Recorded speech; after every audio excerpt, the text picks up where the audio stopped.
नमस्कार दोस्तों, दिग्विजय शर्मा एकेडमी में आपका स्वागत है। आज हम मैग्नेटिक इफेक्ट्स ऑफ करंट का ये पार्ट 2 लेके आया हूँ मैं। इसमें एमसीक्यूज करने वाले हम। पार्ट 1 में हमने थ्योरी करी थी, तो अगर आपने वो नहीं देखा तो आप पहले उसको देख सकते हैं, और अगर आपने वो चैप्टर पढ़ रखा है तो इसको टेस्ट की तरह दे सकते हैं। तो स्टार्ट करते हैं। पहला क्वेश्चन है, which of the following correctly describes the magnetic field near a long straight wire. Long straight wire के नियर मैग्नेटिक फील्ड किस तरह का होता है? The field consist of straight lines perpendicular to the wire. तो जो field होगा वो परपेंडिकुलर होगा वायर के। Field consist of straight line parallel to the wire. Field consist of radial lines originating from the wire, या field consist of concentric circles centred on the wire. तो ये अगर आपने पहले चैप्टर पढ़ा होगा तो आपको पता होगा, इसका ऑप्शन डी है। जो फील्ड होगा स्ट्रेट वायर का वो कॉन्सेंट्रिक सर्कल बनाता है, ठीक है। तो ऑप्शन डी इसका करेक्ट आंसर होगा। अगला क्वेश्चन देखते हैं, the phenomena of electromagnetic induction is. Electromagnetic induction का फिनोमेना क्या होता है? The process of charging a body, the process of generating magnetic field due to current passing through a coil, producing induced current in a coil due to relative motion between a magnet and the coil, process of rotating a coil of an electric motor. तो यहाँ पर जो electromagnetic induction है, इसमें सबसे ज़्यादा important part होता है इंड्यूस्ड करंट।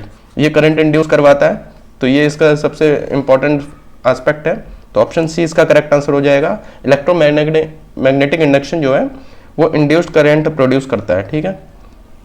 अगला क्वेश्चन देखते हैं, the device used for producing electric current is called.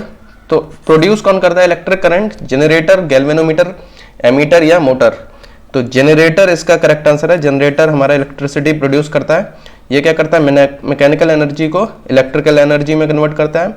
Galvanometer presence of current check करता है। एमीटर से पता चलता है करंट जो है वो कितना है, ठीक है। मोटर जो है ये मैकेनिकल एनर्जी में कन्वर्ट करता है इलेक्ट्रिकल एनर्जी को, इलेक्ट्रिसिटी को मैकेनिकल एनर्जी में। The essential difference between AC generator and DC generator is. तो एसी और डीसी में जनरेटर जो होते हैं उसमें डिफरेंस क्या होता है हमें? AC generator has an electromagnet while a DC generator has permanent magnet. AC generator will generate higher voltage, DC generator will generate a higher voltage, और ऑप्शन सी है AC generator will generate a higher voltage. Option D, AC generator has slip rings while the DC generator has commutator. तो यही हमारा correct answer option D. AC generator में slip rings लगी होती हैं और DC जनरेटर में कम्यूटेटर का यूज होता है। At the time of short circuit the current in the circuit. तो शॉर्ट सर्किट जब हो जाता है तो करंट का क्या होता है? रिड्यूस सब्सटेंशियली, बहुत ज्यादा कम हो जाता है। डज नॉट चेंज, सेम रहता है। इंक्रीजेस हेवली, बहुत ज्यादा इंक्रीज हो जाता है। या वेरी कंटिन्यूसली, कंटिन्यूसली चेंज होता रहता है। तो इसका करेक्ट आंसर ऑप्शन सी है। शॉर्ट सर्किट में क्या है? करंट बहुत ज्यादा इंक्रीज हो जाता है। The most suitable material for making the core of an electromagnet is. तो इलेक्ट्रोमैग्नेट बनाने के लिए कोर के लिए सबसे ज्यादा सूटेबल मटेरियल कौन सा है? स्टील, आयरन, सॉफ्ट आयरन या एल्यूमिनियम। तो ऑप्शन सी इसका करेक्ट आंसर है। सॉफ्ट आयरन सबसे ज्यादा यूज किया जाता है। Which of the following is not attracted by magnet. तो मैग्नेट को इनमें से क्या चीज अट्रैक्ट नहीं करेगी, ठीक है। स्टील, कोबाल्ट, ब्रास, निकल। तो इसका करेक्ट आंसर ऑप्शन सी है, ब्रास। ब्रास को अट्रैक्ट नहीं करेगा मैग्नेट, ठीक है। Plotting a compass near the south pole of a bar magnet, the pointer of the plotting compass will. तो अगर बार मैग्नेट है, ठीक है, इसका ये साउथ पोल है, ये नॉर्थ पोल है, यहां पर अगर हम कंपास लगाएंगे, ठीक है, तो क्या होगा?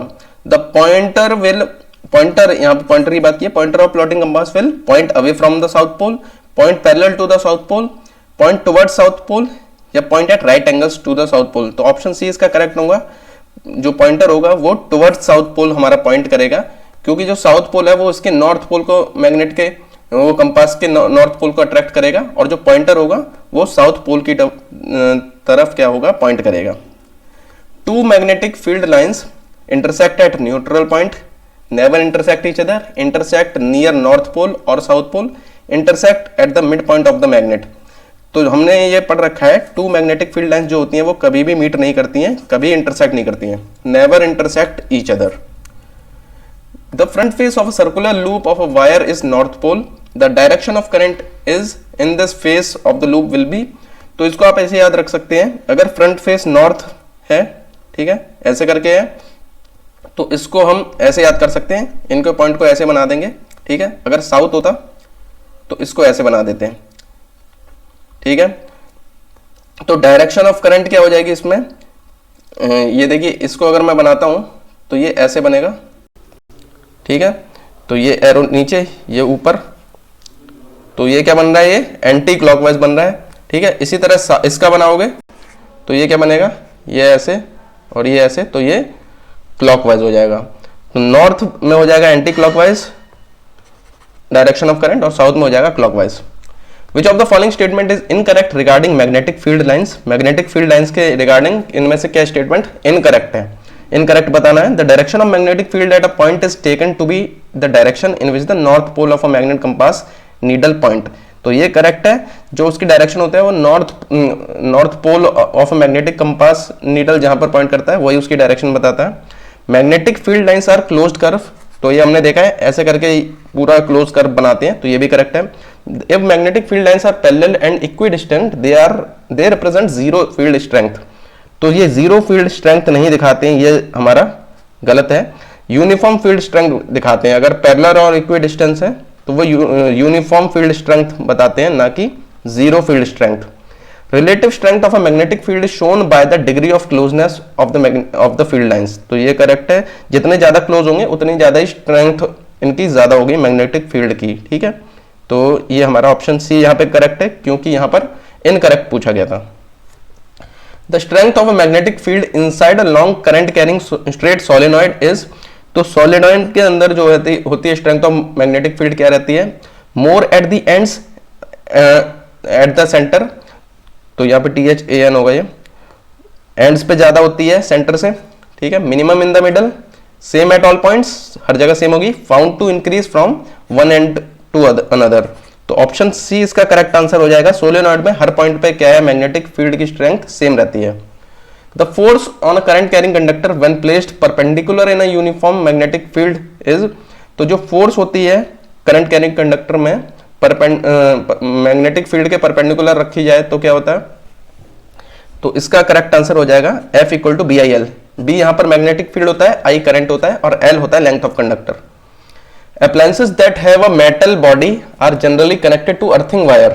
What is the reason to earth these wire?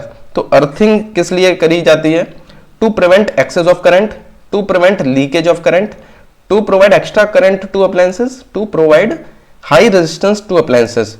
तो ये जो अर्थिंग होती है ये लीकेज ऑफ करंट को बचाने के लिए की जाती है, तो अर्थिंग हमारी लीकेज ऑफ करंट से प्रोटेक्ट करती है। Who stated right hand thumb rule, तो राइट हैंड थंब रूल किसने बताया, तो जितने भी ये रूल हैं right hand thumb rule, right hand rule या लेफ्ट हैंड रूल, ये सारे के सारे फ्लेमिंग ने बताए हैं। The instrument which can detect the presence of electric current in a circuit, तो इलेक्ट्रिक करंट को डिटेक्ट करने के लिए किस इंस्ट्रूमेंट का यूज किया जाता है, गैल्वेनोमीटर, एमीटर, वोल्ट मीटर या जनरेटर, तो ये किया जाता है हमारा गैल्वेनोमीटर। गैल्वेनोमीटर पता करता है कि करंट है या नहीं, ठीक है, प्रेजेंस चेक करता है गैल्वेनोमीटर। एमीटर बताएगा आपको कितना करंट है, उसका अमाउंट कितना है। वोल्ट मीटर पोटेंशियल डिफरेंस नापेगा, और जनरेटर हमारा क्या है, इलेक्ट्रिसिटी प्रोड्यूस करता है।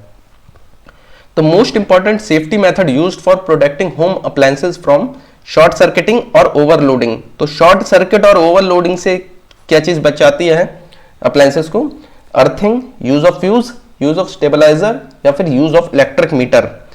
तो ओवरलोडिंग और शॉर्ट सर्किटिंग से बचाता है हमारा फ्यूज, ठीक है, फ्यूज का यूज किया जाता है।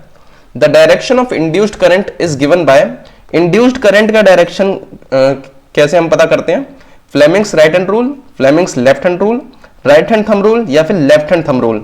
तो जो ये इंड्यूस्ड करंट की डायरेक्शन है ये हम फ्लेमिंग के राइट हैंड रूल से पता करते हैं, तो ऑप्शन ए इसका करेक्ट आंसर हो जाएगा। The insulation colour of earth wire is, तो अर्थ वायर का इंसुलेशन कलर क्या होता है, ब्लू, रेड, ग्रीन या ब्लैक, तो इसका आंसर है ग्रीन। ऑप्शन सी इसका करेक्ट आंसर हो जाएगा।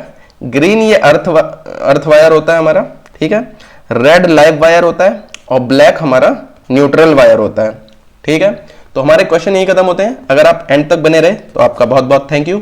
अगर आपको ये वीडियो पसंद आया तो वीडियो को लाइक जरूर कीजिए। अगर ऐसे ही और भी चैप्टर्स आप देखना चाहते हैं साइंस के, तो साइंस फॉर